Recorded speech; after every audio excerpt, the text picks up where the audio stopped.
vi na minha vida. Por isso, eu tenho certeza que se tivesse alguém que representasse bem a mulher, não a mulher mineira, como eu disse, mas a mulher do meu tempo, essa mulher seria Vera Brandt. Por isso mesmo é que Minas Gerais, pela palavra do seu governador, ao prestar uma homenagem especial, e que é sempre devida aos mineiros que muito fazem por Minas, continuará devedor, não apenas de nós, que temos o colo da Vera na hora que precisamos, mas eu tenho certeza dos que vieram antes e de muitos que virão ainda depois de nós. Por isso, Vera, em nome do Estado de Minas Gerais, como uma mulher mineira, não da sua dimensão, mas aprendendo com você, eu apresento aqui as palavras que foram do senhor governador, para que você receba em nome de Minas Gerais. E eu tenho certeza que se o Vitor Nunes Leal estivesse aqui, ele também escolheria para você ser o que pode ser a cara de uma mulher de Minas, que representa o que Minas pode produzir de melhor. É o que eu tinha a dizer sobre o que é Vera Brandt para Minas Gerais.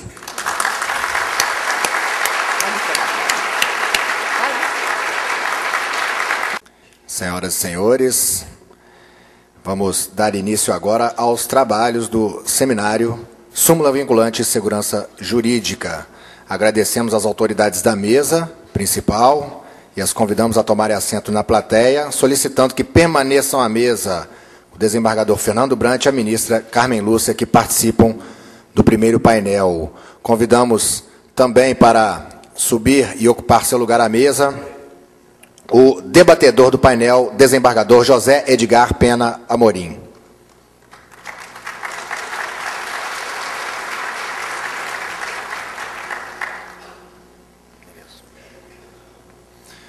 Durante os trabalhos, solicitamos que mantenham os celulares desligados ou na função silencioso. Para a retirada dos certificados de participação, os inscritos devem assinar a lista de presença na entrada do auditório. Ao final do painel, haverá espaço para perguntas que devem ser feitas por escrito e encaminhadas à mesa. O painel tem o tema Súmula Vinculante, com a participação na coordenação dos trabalhos do desembargador Fernando Caldeira Brandt, como palestrante a ministra Carmen Lúcia Antunes Rocha e como debatedor o desembargador José Edgar Pena Amorim Pereira. Passamos a palavra, então, ao desembargador Fernando Caldeira Brandt. Para abrir esses trabalhos agora técnicos, né, vamos ser um pouquinho, pedindo licença à ministra Carmen Lúcia, ser um pouquinho menos formais, e nossa palestrante e o desembargador Edgar Pena Amorim dispensam agora renovada apresentação. E eu passo de imediato, então, a palavra à eminente ministra.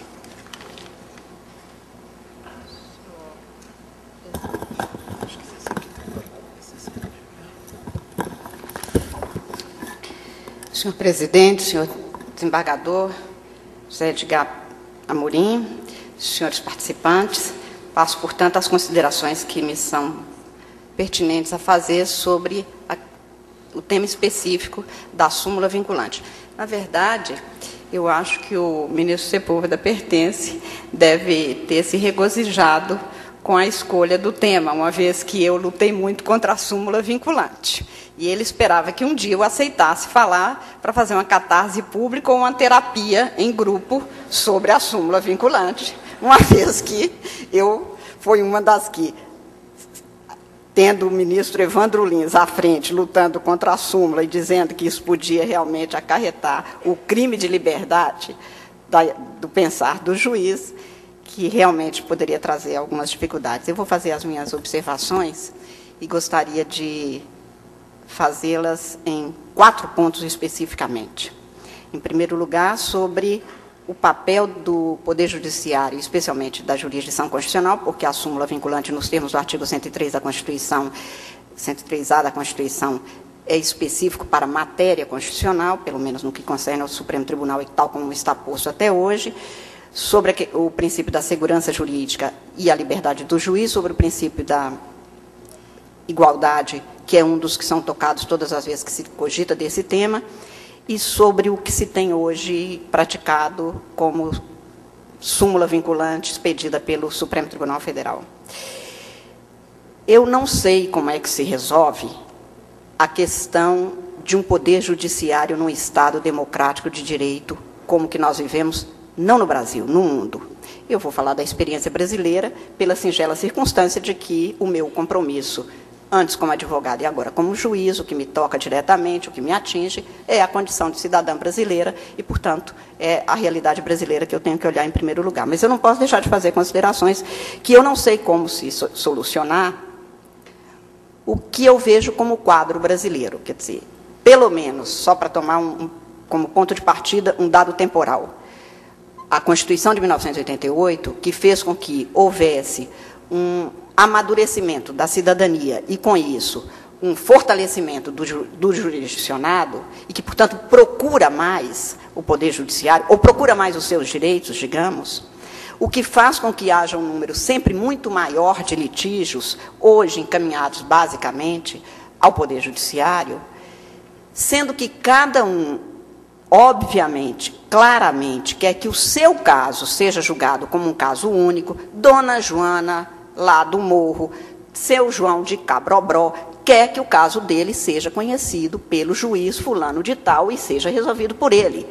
E, portanto, isto é artesanal. Só que nós temos uma sociedade de, só para dizer no Brasil, como, insisto, 193 milhões de brasileiros, e dados que nem o Poder Judiciário conhece, mas que, pelo menos, no discurso de posse, de transmissão de cargos do presidente do Supremo, no dia 23 de abril deste ano, falou-se no número de 75 milhões de processos em andamento.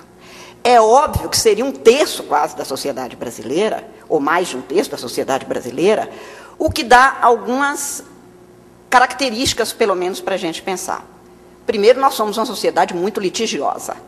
O homem cordato, amável, o personagem que foi pensado pelo Sérgio Buarque de Holanda, com este grau de litigiosidade, não é mais uma realidade, se é que algum dia foi e deve ter sido, acreditando na seriedade do trabalho do Sérgio Buarque de Holanda.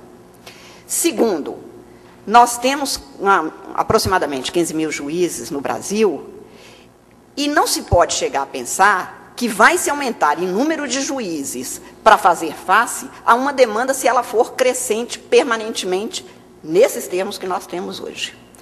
Terceiro, eu tenho que dar uma resposta artesanal a uma demanda de massas. E se para o seu João o caso dele é único, para o juiz haverá de ser único também, porque juiz não existe senão para o jurisdicionado. Ponto. Eu não sei qual a solução, e por isso é que eu tantas vezes falei da súmula vinculante, porque na súmula vinculante carimba-se e o seu João realmente não vai ter acesso a um juiz do Supremo Tribunal. Acresça-se a isso a circunstância de que o Brasil, estou assumindo agora como Poder Judiciário, membro do Poder Judiciário, não conhece o seu jurisdicionado.